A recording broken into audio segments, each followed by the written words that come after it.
Muchas gracias, señor presidente. Muy buenos días, señoras y señores diputados y demás personas que nos acompañan en esta mañana. Comparezco ante ustedes a efectos de referirme a la propuesta de reformar el régimen de zona franca en el contexto del plan fiscal.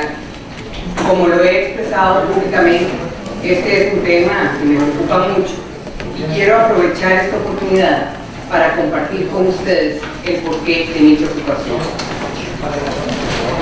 En el mundo de hoy, una buena parte de la producción industrial está organizada alrededor de cadenas globales de valor.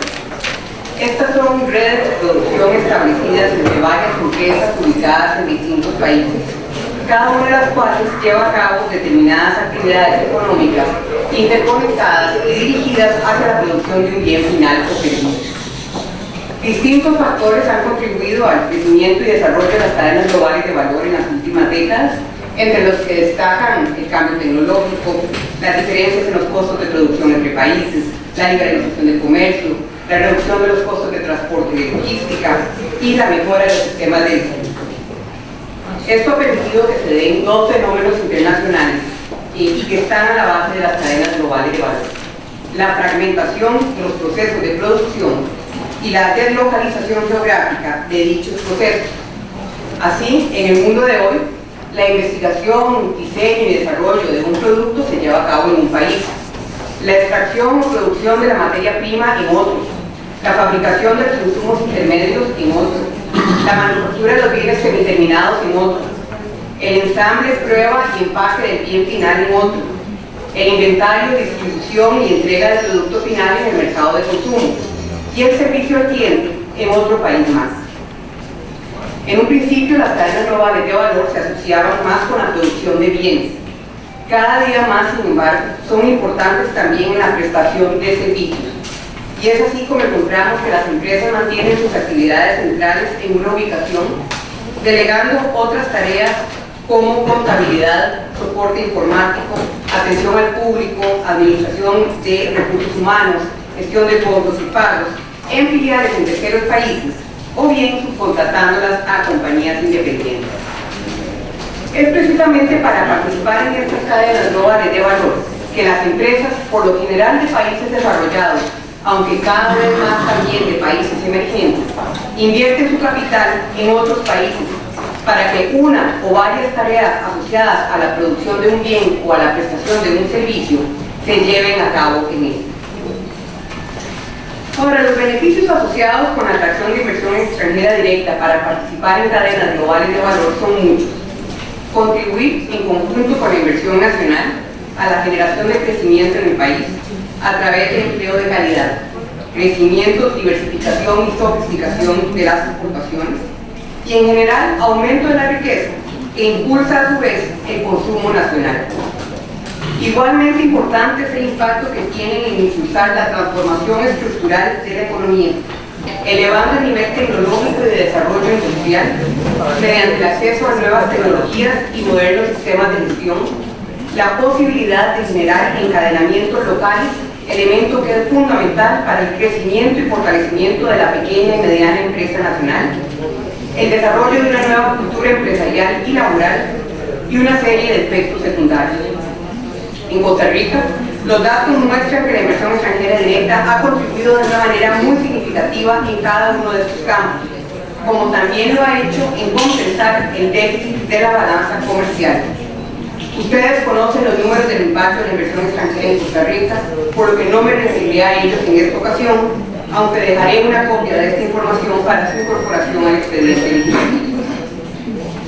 Como casi todos los países reconocen los beneficios asociados con la inversión extranjera directa, la competencia por atraer esta inversión es muy fuerte.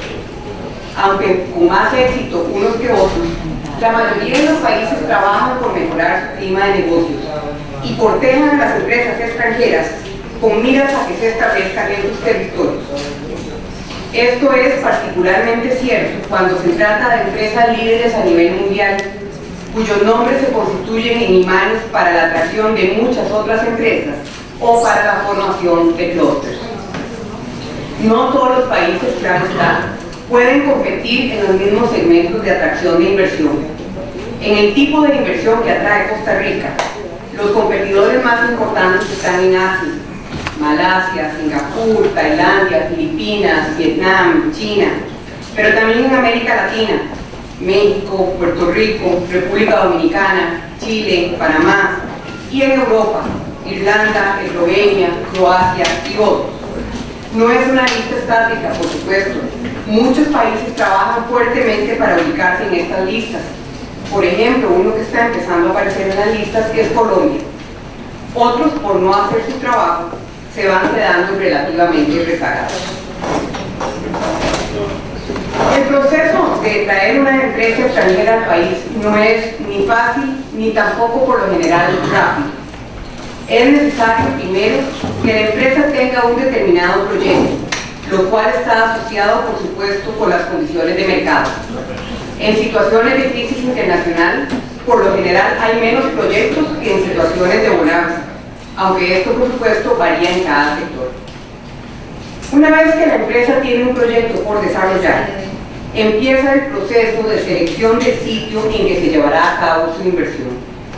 Este proceso es sumamente técnico y cuidadoso y es conducido por lo general por un equipo interdisciplinario.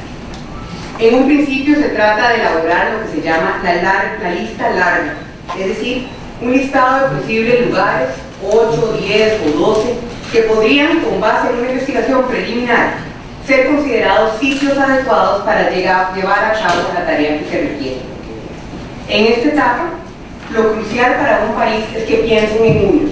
Es decir, si el país no es conocido en el sector empresarial relevante como un posible candidato, por ejemplo, para ensamblar microprocesadores, pues entonces nadie va a incluirlo en la lista larga.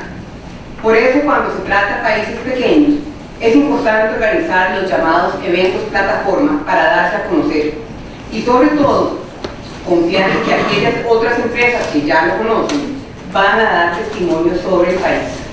La buena reputación es muy importante.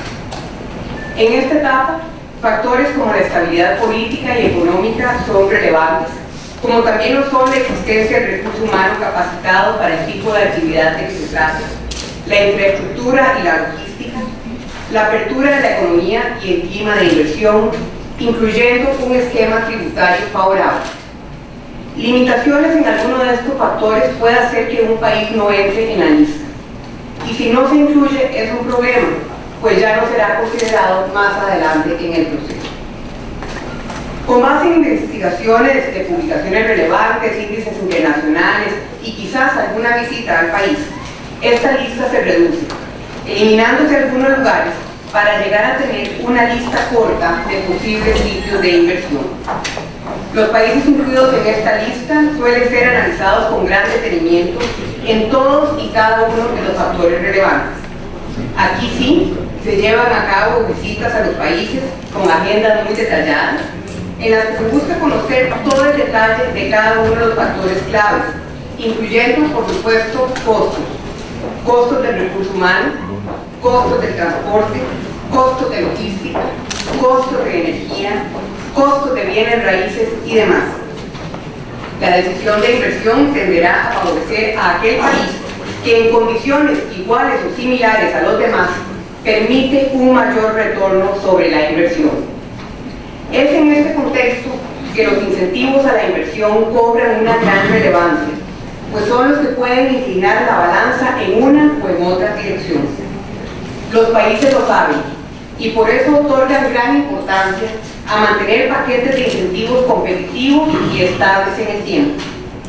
Estos paquetes, por lo general, contemplan exoneración de impuestos asociados con la importación, consumo y venta de materias primas, bienes intermedios y bienes de capital, exoneración de impuestos sobre la renta y otros impuestos asociados con la movilidad del capital y exoneración de impuestos municipales. En muchos países, sin embargo, se va más allá de las exoneraciones tributarias y se ofrecen a las empresas terrenos y edificios en forma gratuita. Esto se hace en México, por ejemplo, o el pago de parte de la planilla de las empresas. En algunos casos, inclusive, se otorgan contribuciones financieras directamente del gobierno a las empresas. En enero de este año, por ejemplo, los periódicos internacionales reportaron de una nueva inversión de Intel en Israel, equivalente a 2.700 millones de dólares, a la vez que indicaban que el gobierno israelí daría a la empresa una subvención en dinero en efectivo de 210 millones de dólares, para un total de 1.200 millones de contribuciones financieras otorgadas por el gobierno de Israel a la empresa durante los 25 años que tiene de estar en el país. Lo mismo hace Irlanda, por ejemplo, lo que pude apreciar de primera mano cuando llevé a cabo un trabajo de investigación en la Agencia de Promoción de Inversiones de ese país hace algunos años. Ese es el escenario internacional en el que se lleva a cabo la competencia por la atracción de inversión. En Costa Rica ofrecemos al inversionista una propuesta de valor que consideramos interesante y que está basada en nuestras fortalezas: un recurso humano calificado, flexible y comprometido, una ubicación estratégica con conexiones aéreas a muchas ciudades, una plataforma de comercio exterior que nos permite ingresar en condiciones de libre comercio a muchos países gracias a los tratados que tenemos, una buena calidad de vida y un buen clima de negocios en el que destacan el régimen de zona franca. El régimen de zona franca es un instrumento fundamental para la atracción de inversión extranjera directa. No es, sin embargo, algo especial que solo Costa Rica tiene. Existen hoy más de 3.500 zonas francas ubicadas en 130 países en el mundo.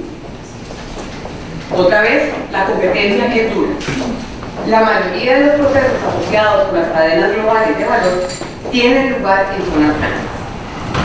En Costa Rica, el régimen de zonas francas, consagrado en la Ley 7210 del 23 de noviembre de 1990 y sus reformas, se define como el conjunto de incentivos y beneficios que el Estado otorga a las empresas que realicen inversiones nuevas en el país, siempre y cuando cumplan los demás requisitos y las obligaciones establecidas en esta ley y sus reglamentos.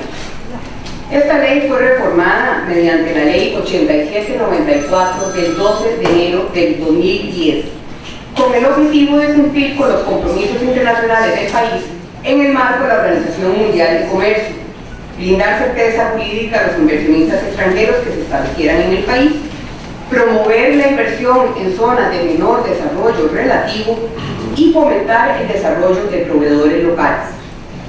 Los resultados de esta reforma, a la que se llegó después de 7 años de discusión nacional y por votación unánime de todos los diputados presentes, fueron los siguientes.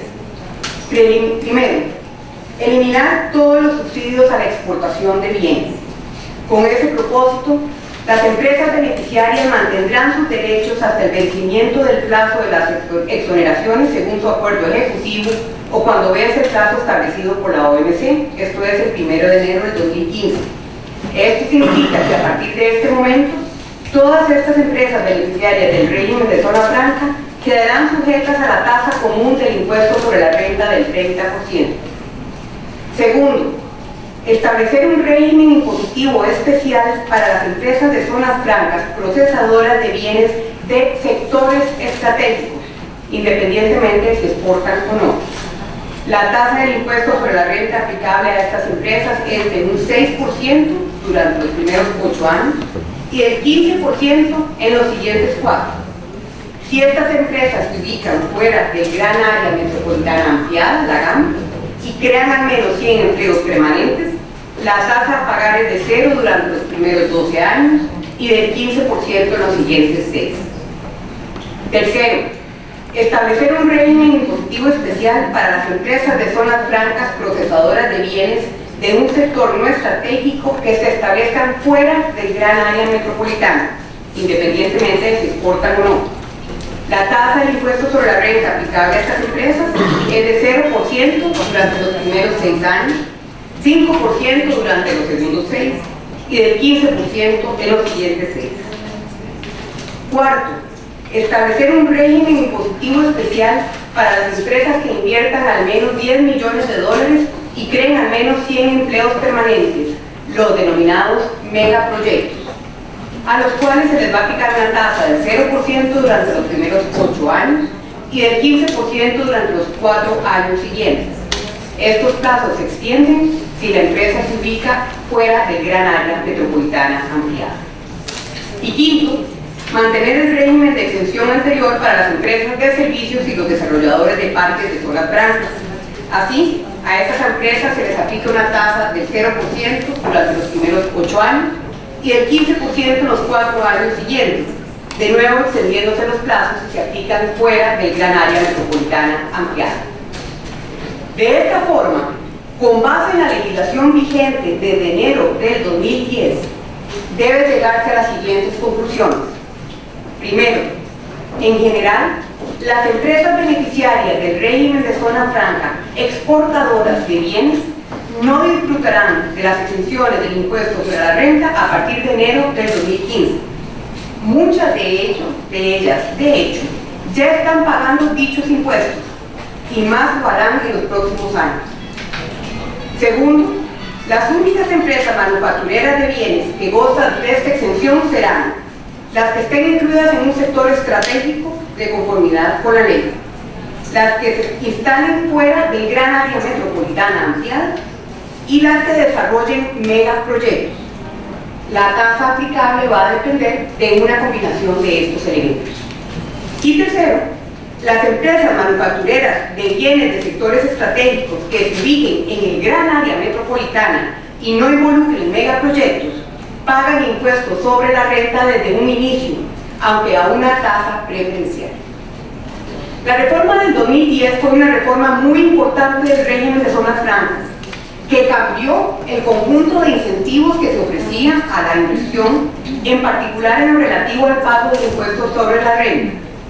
Se llevó a cabo en ese momento un amplio proceso de consulta y discusión para tomar en cuenta todas las necesidades e intereses, alcanzándose un balance muy positivo que no solo se reflejó en la votación unánime en este Congreso, sino más importante aún, en el rompimiento de los récords de inversión en zona franca que tuvimos en el 2010 y que, a juzgar por las estadísticas de inversión del primer semestre, han continuado también en el 2011.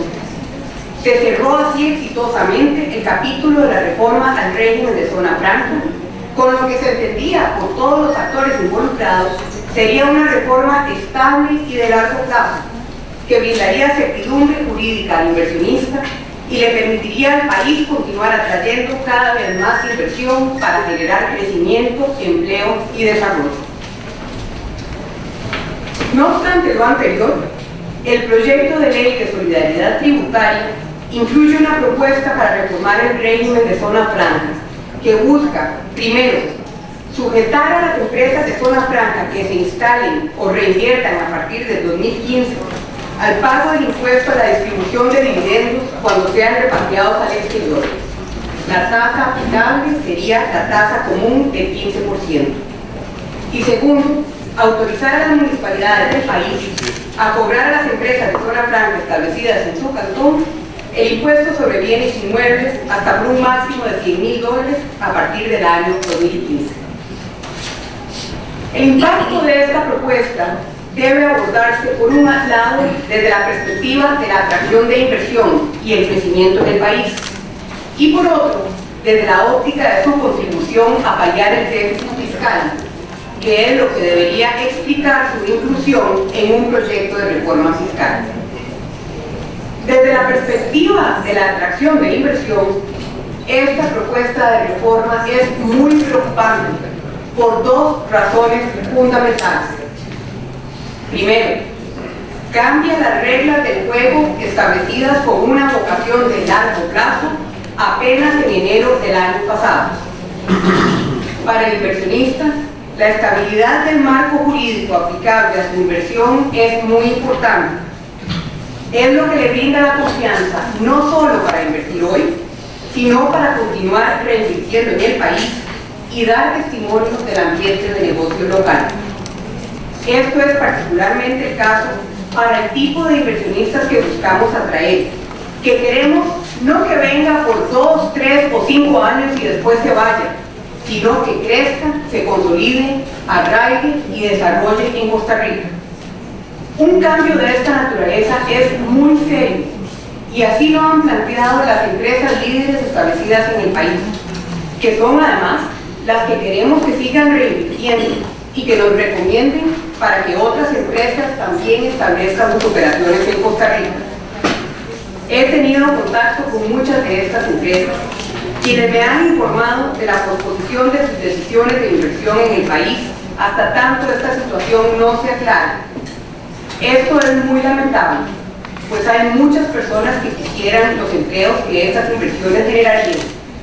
Pero es muy grave también porque muestra que hemos capturado un elemento muy delicado, su confianza en Costa Rica.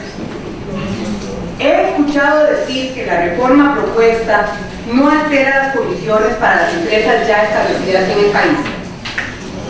Tal y como interpreto la redacción del artículo del proyecto, esto no sería correcto. Cuando una empresa toma la decisión de venir al país, invierte una primera cantidad de dinero y se acoge al régimen de zona franca. Como queremos que continúen reinvirtiendo en el país, porque es muy positivo para nosotros, la ley autoriza extenderles el régimen de zona franca al momento en que hagan estas reinversiones. Así, las empresas vienen con un plan de inversión de largo plazo que puede contemplar, por ejemplo, hacer una inversión en el año 2011, otra inversión en el año 2015 y otra inversión en el año 2019. Esa decisión la toman con base en la ley vigente al día de hoy. Si esa ley se cambia, se afecta el plan de inversión de la empresa, alterándose las condiciones de base bajo las cuales se estructuró ese plan. Por eso, las empresas establecidas hoy sí se ven afectadas. Si no fuera este el caso, señoras y señores diputados, ¿por qué estarían estas empresas tan preocupadas? ¿Por qué han solicitado expresamente que no se reforme la ley? Si el proyecto no las afectara, ellas no tendrían necesidad alguna ni interés en pronunciarse. La segunda razón por la que esta reforma es muy preocupante es porque aumenta significativamente la carga impositiva para las empresas en zona franca, con lo cual sacamos a Costa Rica del rango en que se ubican nuestros competidores, desmejorando la propuesta de valor que podemos ofrecer al inversionista que queremos que venga a invertir al país. Estamos hablando de agregar un 15% más de carga tributaria, ahora por concepto de impuesto sobre la repatriación de dividendos, más algo más por concepto de impuesto sobre bienes inmuebles. Para justificar el establecimiento de este impuesto sobre la repatriación de dividendos, se ha dicho que si de por sí las empresas van a pagar en su país de origen, mejor que paguen aquí. El primer problema que esto presenta es que en muchas ocasiones las empresas no pagan efectivamente en el país de residencia de su casa matriz. En ese impuesto, ¿qué pasa si les hacemos pagar ese impuesto en Costa Rica? Pues que el impuesto se convierte en un costo hundido para la empresa, un nuevo costo con el cual no estaba contando y que nos afecta nuestra capacidad de atracción de inversión.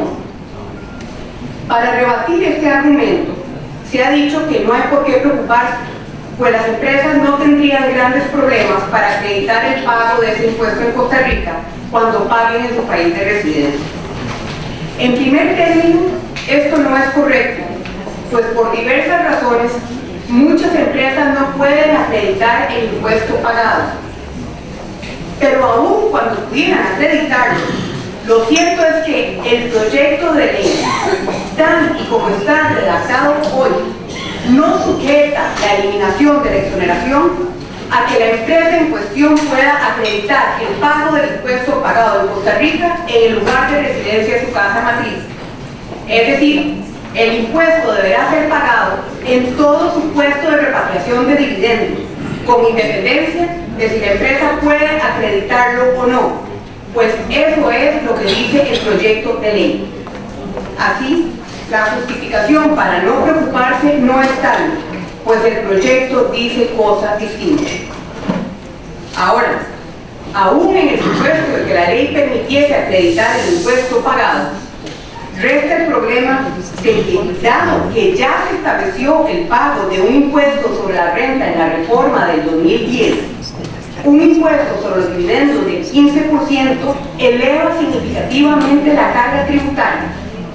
En virtud de la forma en que normalmente opera la acreditación, sumando como créditos los impuestos pagados en distintos países, esa carga tributaria tan alta no necesariamente va a poder ser acreditada en su totalidad, con lo cual Costa Rica estaría perdiendo competitividad. Esa es la situación desde la óptica de la atracción de inversión. Desde la óptica fiscal, ya se ha señalado expresamente por las autoridades hacendarias del país que son otros componentes del proyecto de ley de solidaridad tributaria, no este, los que generarían los recursos para atender el problema que enfrentamos. Más aún, la eventual desaceleración de la inversión extranjera en el país puede impactar negativamente la recaudación en virtud de la contribución de las empresas y sus empleados a la economía nacional. Así pues, desde la perspectiva de la atracción de la inversión extranjera directa, la propuesta en cuestión es muy preocupante, mientras que desde la óptica fiscal no contribuye a la reducción del déficit. En materia de atracción de inversión extranjera en el país, el trabajo lo hemos venido haciendo bastante bien. Tenemos un grupo de reconocidas empresas internacionales, líderes globales, que nos han puesto en el mapa mundial. Hemos generado fuentes de empleo cuya importancia ha sido claramente reconocida por el movimiento solidarista costarricense, promovido exportaciones, apoyado el desarrollo de proveedores locales y demás. Tenemos muchos retos por delante, claro está, pero vamos por buen camino. Lo hemos logrado con el apoyo de muchas personas e instituciones. De hecho, el papel de ustedes, señoras y señores diputados, ha sido crucial. Y quiero aprovechar hoy también para hacer un reconocimiento a su papel, pues conozco de primera mano su interés y compromiso, sin distingo de partido político, con la atracción de inversión y la generación de oportunidades de empleo y crecimiento en sus cantones. Desde el Ministerio de Comercio Exterior hemos trabajado con don Edgardo Araya para procurar establecer un parque tecnológico en San Ramón, con doña Agnes Gómez, don Rodolfo Sotomayor, don Adonai Enríquez y don Jorge Gamboa, en sentar las bases para mejorar la competitividad en Punta Arenas y llevar empresas a la región. Conozco los esfuerzos de doña Iliana Brenes, de don Luis Gerardo Villanueva, de don Víctor Hernández, de don Martín Monestel y de don Carlos Góngora para volver a llevar empresas a Cartago. Sabemos también que don Alfonso Pérez busca ampliar la base empresarial en Turrialba. En Heredia, doña María Rosalvaro y don Víctor Hugo Víquez son grandes abanderados de la inversión. Apoyamos a don Luis Fernando Mendoza en su infatigable labor por lograr que una empresa llegue a Bagaces. Queremos con don Alberto Rojas llevar una empresa a San Mateo. Conocemos el enorme interés de don Manuel Hernández y doña Elibet Venegas por establecer una zona franca en Guapo. Y a don Luis Antonio Aiza lo recibimos ayer en conjunto con la municipalidad de Nicoya en pleno para discutir el interés de empresas de zonas blancas en la región. Así lo hemos hecho también con muchos alcaldes del país, incluyendo a don Roberto Thompson en Alajuelas, pero también a los señores alcaldes y alcaldesas de San Ramón, a doña Mercedes Mora de San Ramón, como el alcalde de San Mateo, San Carlos, Limón Centro, Punta Arenas Centro, Garavito, Esparza, Aguirre, Corredores, Cartago, Orotina y muchos más. El liderazgo del alcalde Jovel Arias y de la vicealcaldesa Maureen Ugalde de Tilarán para llevar a su inversión a su cantón son dignos de admiración. Somos muchos, me atrevería a decir que una gran mayoría, los que queremos más inversión extranjera en Costa Rica y estamos trabajando muy duro para lograrlo. Costa Rica enfrenta un problema fiscal muy importante, el cual debe atenderse, pues la estabilidad macroeconómica es indispensable para generar crecimiento. Por eso es importante la discusión y trámite expedito de este proyecto de ley de solidaridad tributaria. La realidad, sin embargo, es que la propuesta de reforma al régimen de zona franca no contribuye a paliar el problema fiscal, mientras que sí impacta nuestra capacidad de atracción de inversión en un momento de crisis internacional en que debemos redoblar esfuerzos, no solo para que vengan más empresas, sino para que las que ya están continúen expandiendo, invirtiendo en otras zonas del país y agregando cada día más y más valor a su producción en Costa Rica. Como ministra de Gobierno encargada de la cartera de Comercio Exterior e Inversión, mi deber es decirles a ustedes lo que tengo que decirles, no lo que quisiéramos oír. Así es como mejor sirvo a la señora Presidenta y al país. La decisión sobre este asunto, sin embargo, no es mía. No me corresponde tampoco decirles qué decisión tomar. Mi deber es compartir con ustedes lo que considero pueden ser las implicaciones de una decisión en uno u otro sentido. Es responsabilidad de ustedes, señoras y señores diputados de este Congreso, en ejercicio de las funciones que como representantes del pueblo les corresponde, tomar esta importante decisión. Le pido a Dios que les dé sabiduría para que sea la mejor para el país. Muchas gracias, señor presidente.